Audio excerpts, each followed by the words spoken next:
পাকিস্তানের বিপক্ষে সিরিজ শুরুর আগে টেস্ট চ্যাম্পিয়নশিপের ৮-এ থাকা বাংলাদেশ ২ জয়ের পরে উঠে এসেছে ৪-এ। তাই লর্ডস টেস্ট চ্যাম্পিয়নশিপের ফাইনাল খেলারও সুযোগ তৈরি হয়েছে টাইগারদের সামনে।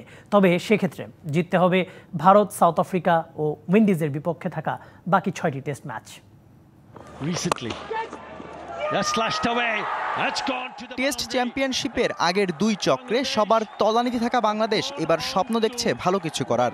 পাকিস্তানকে তাদের মাঠে ২-০ ব্যবধানে সিরিজ হারিয়ে টাইগাররা জানান দিয়েছে নিজেদের টেস্ট সক্ষমতার। আর এই ২ জয়ে বাংলাদেশের টেস্ট চ্যাম্পিয়নশিপের সমীকরণটাও হয়েছে উজ্জ্বল। পয়েন্ট টেবিলের হিসেব বলছে এই মুহূর্তে বাংলাদেশ আছে ৪-এ।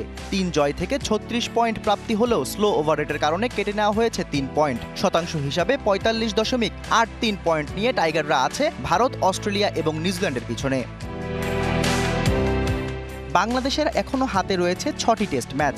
আগের ২ আসরেই পয়েন্ট তালিকার নিচে থাকা বাংলাদেশ তো ফাইনালে খেলার আশা করতেই পারে।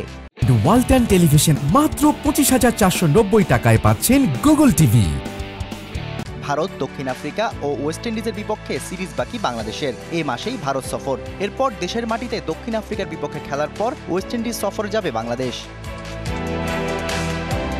টাইগাররা যদি ৬ টেস্টেই জেতে এবং আর কোনো পয়েন্ট জরিমানা না দেয় তবে শতকরা পয়েন্ট পেতে পারে সর্বোচ্চ ৭২.৯১। সেক্ষেত্রে সুযোগ থাকবে ফাইনাল খেলার। আর ৩টি করে হার জিত দেখলে শতকরা পয়েন্ট হবে ৪৭.৯১।